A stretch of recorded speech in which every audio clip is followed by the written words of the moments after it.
Dude, Bitcoin just jumped up $200 right since I started the show. It just jumped up $200. I don't think anyone's here yet, but I'm here. I'm here, and today's the day of my father's funeral, and I'm celebrating Bitcoin going up. This is crazy, right?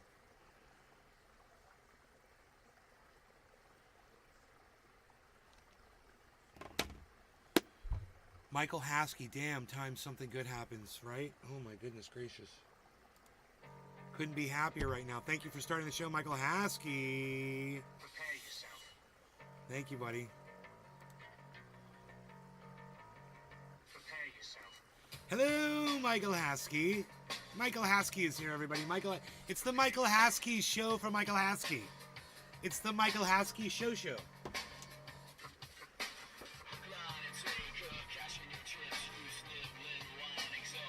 Michael Haskey.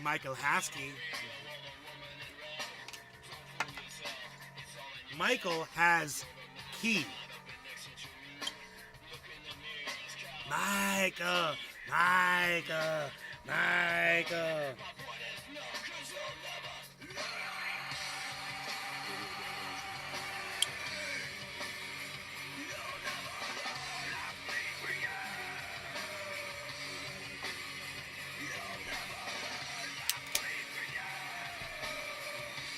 Thank you, Michael Haskey.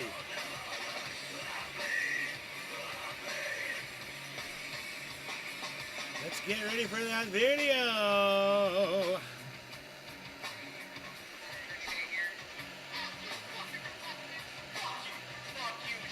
Backwards. I just realized it's backwards.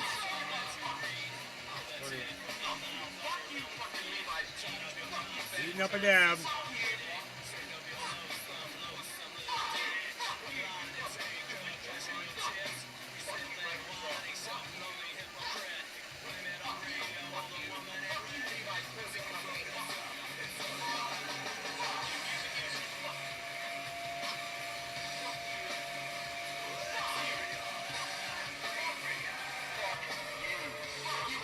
Fuck you.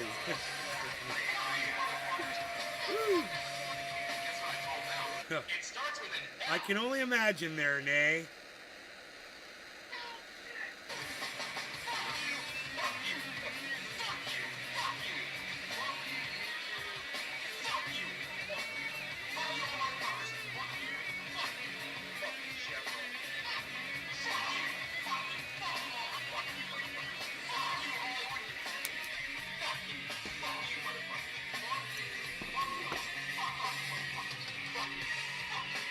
Hello, Trendies! Trendy reporting in live from Orlando, Florida. Home of Trendy has jobs and all things trendy. You can find me and you, the hashtag Trendies, on all forms, social media, especially on Rumble, the only place that gives us free speech. Watch from Rumble, folks. Fuck you, I love it. Fuck you, I love it. So funny. I got everybody saying fuck you, man. I got the whole world saying fuck you. Hell yeah. Okay, no law regarding cannabis. Cheers, everybody. We got 10 seconds and we're dabbing. Another memorial dab for my father. And supportive dab for my mom as well. And the rest of the family. Cheers, guys. No law regarding cannabis. Thanks for joining.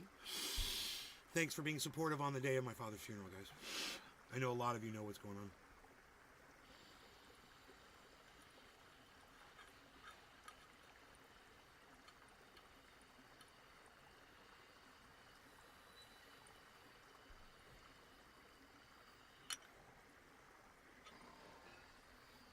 I really needed that.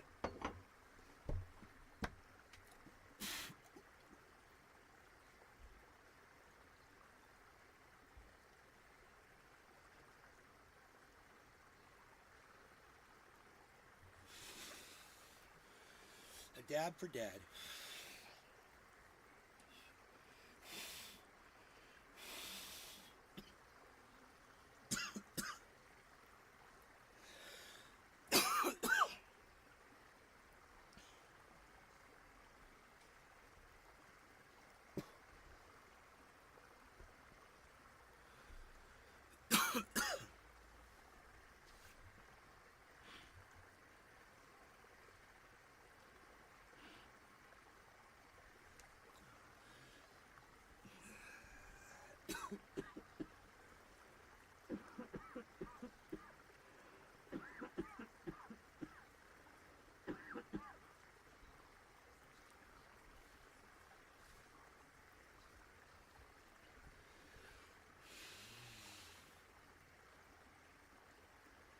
Oh God, that just takes the stress right out of my brain cells, man.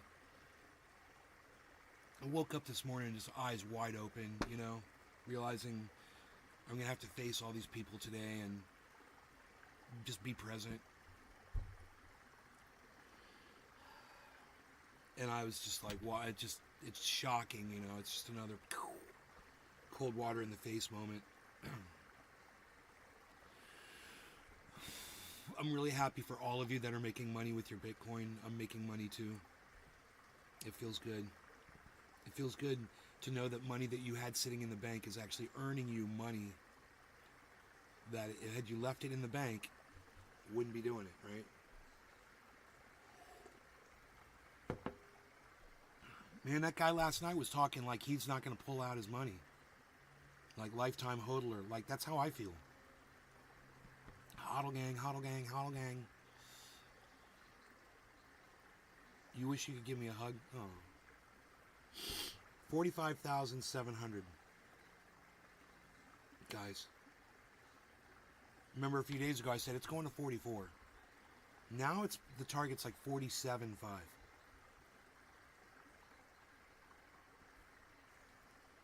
And it might punch up and then drop. It might. I mean, this is what Crypto Kid keeps saying over and over and over again. It's going to go up, then it's going to drop all the way down 31,000.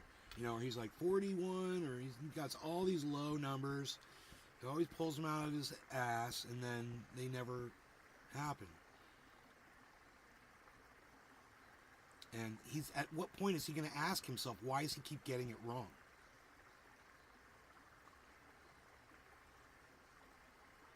You know? And then realize it's because the market has changed. Michael Saylor has reached more ears. You know, more people know about this, and everyone that knows about it knows this is the time that the market's going to explode, and everybody knows about the halving now. Nobody knew about, I didn't even know what Bitcoin was, for the most part, when the last halving happened. You know, I'd heard of it, and I just thought it was a scam and bullshit. And I love when I say that because I sound like some crazy snake oil salesman. Oh, I thought it was a scam, but then I tried it. No, you guys tried it. No. And I don't care how crazy it sounds. Because, you know, one need look no further than Da Vinci that's living in Dubai and doing whatever he wants to do. Because he got into Bitcoin when it was at 0.000 whatever. And bought, you know, he probably bought like, I don't know how many Bitcoins Da Vinci bought. We should find that out. Let's Google it. How many Bitcoins did Da Vinci buy?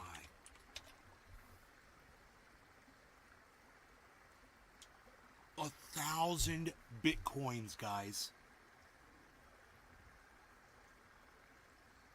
He bought 1,000 Bitcoins. So one need not look any further than Da Vinci to understand he didn't win the lottery. You know, it was like he had the lottery ticket and was giving it to anybody else who would pay attention to him.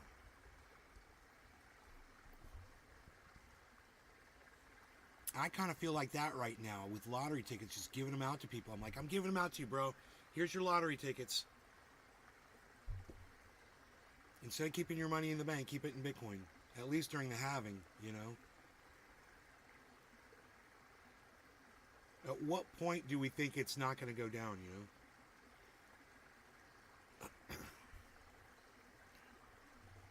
The orca says hello.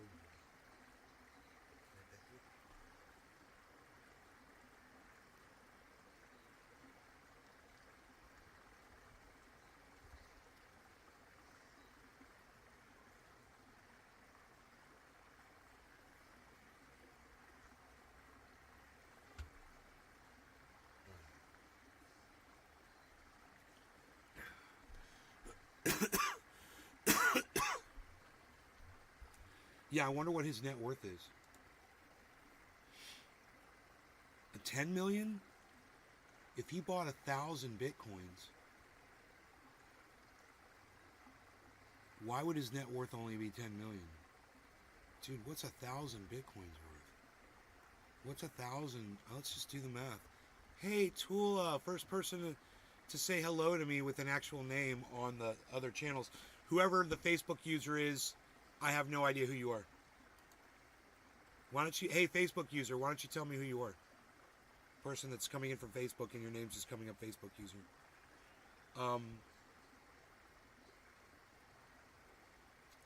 What is 10 million? No. What is 1,000 times 45,700? 45,700. That's $45,700,000. So I knew that number was wrong, but then that means Da Vinci didn't buy 1,000 Bitcoins, or he got rid of some, or whatever. He made a huge mistake.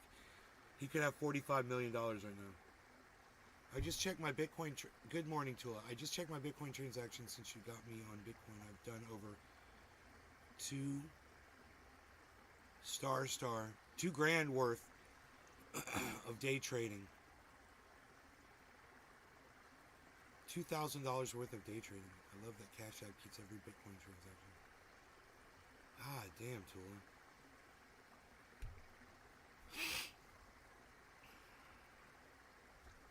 So,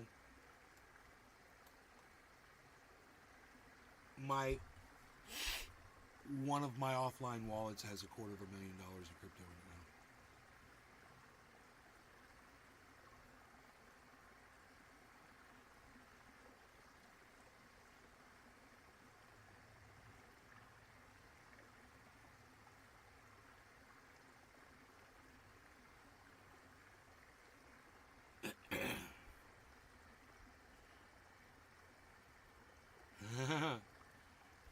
Wallet for wallet trade. Hey, you want a wallet swap? It's funny.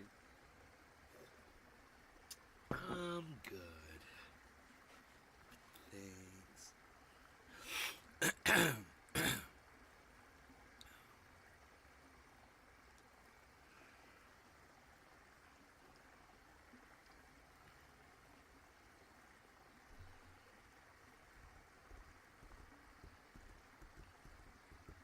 See, I need to buy more Bitcoin so I can give out more Bitcoin.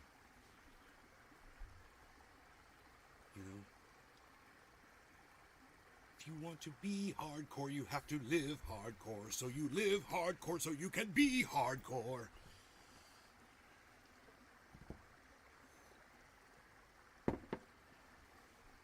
Maybe I should have put that 700 for my truck on Bitcoin when it was down there. Bro, the halving hasn't even started yet. Understand this, guys. You listen very closely.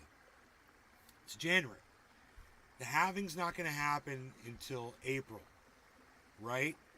Give or take, somewhere in April.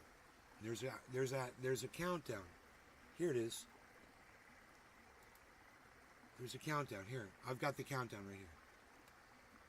If you want to be hardcore, then you can see hardcore. Here's the countdown.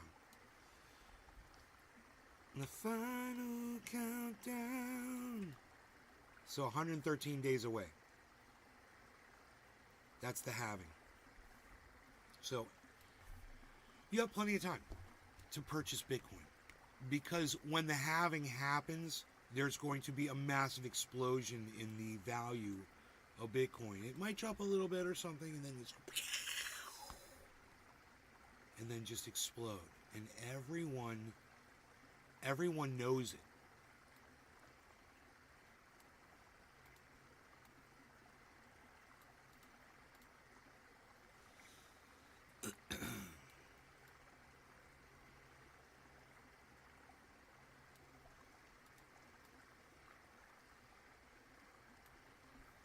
So, in 113 days, and everybody listen closely, okay, here we go. I haven't said it yet, top of the hour. In 113 days, the halving will happen, right? And from that point, 500 days predicted of bull run, where it just goes up, up, up, up, up. At some point during that massive bull run, if you wanted to, that would be the best time for you to pull out if you felt that the market was going to crash back down. Right? So within that 500-day period, 500 whatever, like 20 days or whatever it is. What's the actual definition of halving? They cut the amount of the value, the cost of a transaction of Bitcoin that miners perform in half. So a miner gets paid 50% on every transaction that they do compared to what they did before the halving. So the miners immediately get screwed.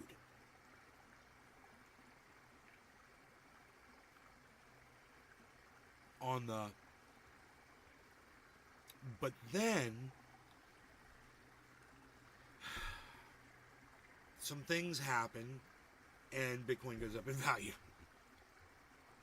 And there is some things that happen at that point. Once the halving happens, we could watch a video on it. Let's do that.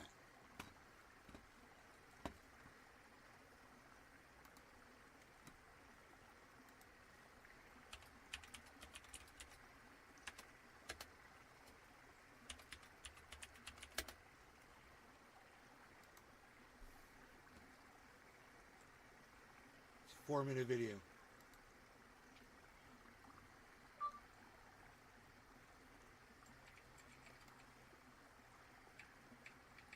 This is fun because we got the halving. Money is just like everything else. Its value depends on its supply, how much there is, and its demand, how much people want it. Governments can create money at any time. Usually, central banks meet every few months to decide whether to adjust the money supply. But if a situation seems urgent, they can ramp things up immediately, as we recently saw during the coronavirus crisis. Bitcoin, on the other hand, doesn't have banks, or boards, or anyone in charge. So how then does it decide how much money to print? Through a process known as halving. Back in 2008, Satoshi Nakamoto, the creator of Bitcoin, had an idea. What if you took humans out of the financial equation entirely and created new money on a schedule that would last more than 100 years? It would be boring, predictable, and let people trust the system since they could make very long-term plans with confidence and without the need to worry about sudden or unexpected changes. But for Bitcoin to be valuable, it needed to be scarce, like gold. Nakamoto set the maximum number of Bitcoin to 21 million, so Bitcoin would be limited in supply, and thanks to the halvings, it would have a long, predictable, and unchangeable release rate. But how does it work? First, let's explore the process of mining. Think of it like a raffle that has one winner every 10 minutes, where miners generate a new raffle ticket for each math problem they complete and turn in. In the early days, computers weren't optimized to create these tickets, so each Bitcoin miner generated fewer raffle tickets for each contest. Anybody could use their own computer to do it, and many did. Now, in 2020, there are specialized computers to do the mining, and companies that fill enormous warehouses with these machines, in parts of the world where electricity is relatively cheap. And every 10 minutes, one lucky miner wins, and new Bitcoins are given to them as the prize. In the early days, when Bitcoin had no real value, Dude, I didn't know about that. I just totally learned something. It's crazy. the protocol gave away 50 Bitcoins every 10 minutes. At today's prices, that'd be worth at least $250,000, but back then it was worth less than 50 cents. As time passed, that number went down, with reward halvings every 4 years. In the first halving, from 50 to 25 in 2012, the price of Bitcoin rose from $2 to about $270. In 2016, it rose to about $700 and kept increasing until the great bubble of 2017 and 2018. The next halving, to 6.25 Bitcoin, may or may not show similar performance. The halving reduces the number of Bitcoin you can win, but the number of raffle tickets entered in each contest has gone up and up. For miners, it's worth playing the game because even as the number of Bitcoin has gone down, their value in the market has risen. So then, the halving is the slow, predictable, long-term process of reducing new Bitcoin given away on the path towards eventually not needing to create any new Bitcoin at all. Over the years, we've seen competition amongst miners go up and up. which attracts even more miners eager for a payday who make the Bitcoin network even more secure. How much higher could the price go after the next halving? Really, there's no telling. Some traders expect big things, maybe six-figure Bitcoin, while others believe the market, long aware of the predictable halving schedule, has already priced this in. Another open question for the decades ahead is whether miners will have enough incentive to keep doing what they do as the every 10 minutes reward keeps tapering off. Remember, miners need to be paid. They're not running these expensive electricity guzzling computers for their health after all. So unless the price of Bitcoin keeps rising, collecting fewer Bitcoins for their work means miners will have to demand ever higher transaction fees from users. And that could make the system more expensive for transferring value. In the end, the halving happens as regularly as clockwork. And whatever the final outcome, it's a fascinating peek into the rules that drive this new economy and one of the most innovative experiments in the world of blockchain today.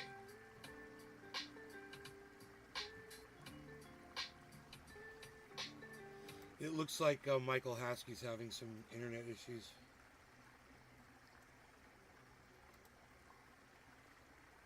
What is having Bitcoin? No, not having Bitcoin. Having Bitcoin. What does it mean? When does it happen?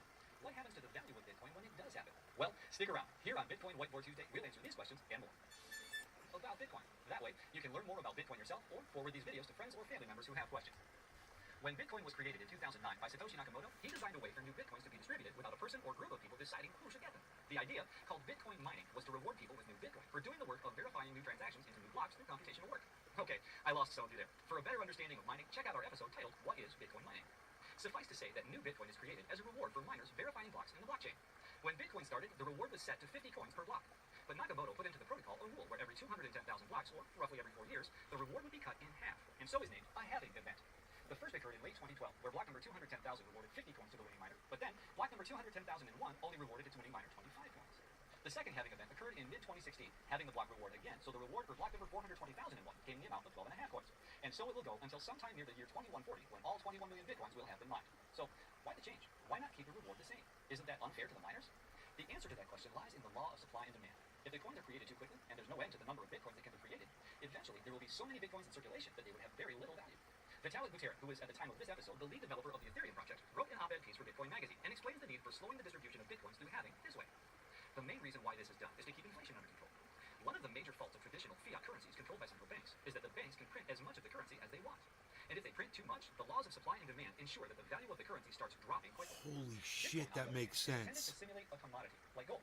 There is only a limited amount of gold in the world, and with every gram of gold that is mined, the gold that still remains becomes harder and harder to extract. God, it's so As a result important. of this limited supply, gold has maintained its value as an international medium of exchange and store of value for I over gotta 6,000 tell you, years. I gotta And tell the you. hope is that Bitcoin will do the same.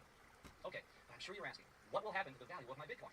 I've heard it explained so many times, but man, this is one of the best explanations I've ever actually heard where I really grasped what it means, you know? Well, the short answer is, nobody knows. In 2016, a week after the halving event, not much happened to the exchange rate of Bitcoin against the US dollar. Where Bitcoin was trading at around $650 at the time of the event, a week later the rate was about $675, so not much of a change. Many believe that the anticipated rise in price actually occurred between 3 months and a year ahead of the event itself, where Bitcoin was trading around $300 at a year prior and $430 3 months before the halving occurred. But that was a different time. Adding to the mix the media attention and subsequent public awareness spike in 2017, the exponential growth of ICOs and new coins in the marketplace, government regulations and restrictions, not to mention futures and derivative offerings opening up doors for institutional investment, and it becomes quite the task. Whoa. Everything just It's quite disappeared the on my task to predict screen. what effect the next halving event will have on global exchange rates. The important thing to remember is this. Bitcoin was designed to be valuable. First, in that there will only ever be a specific number of them in existence, 21 million. What he said right there, there's a limited supply of Bitcoin, just like the amount of gold on the planet. It's not like the dollar, that they can keep printing dollar bills. They can't keep printing Bitcoins. There's a set number. That's what gives it the value that it has, and that and the halving are what guarantees that the value will keep increasing. That's it. And that inflation in Bitcoin's economy is kept in check by slowing its distribution through the process of halving. I hope this gives you a better idea of what Bitcoin It halving really is and an does. important feature of what That is a really good video. That was from 99 Bitcoins is the name of the channel. And that was... I'm actually going to subscribe to it. That was really... It was... What, dude? I got some fucking thing on there and it said I was the 5,000 subscriber or something? No. That was weird. That's what it looked like. It must have been something else. So,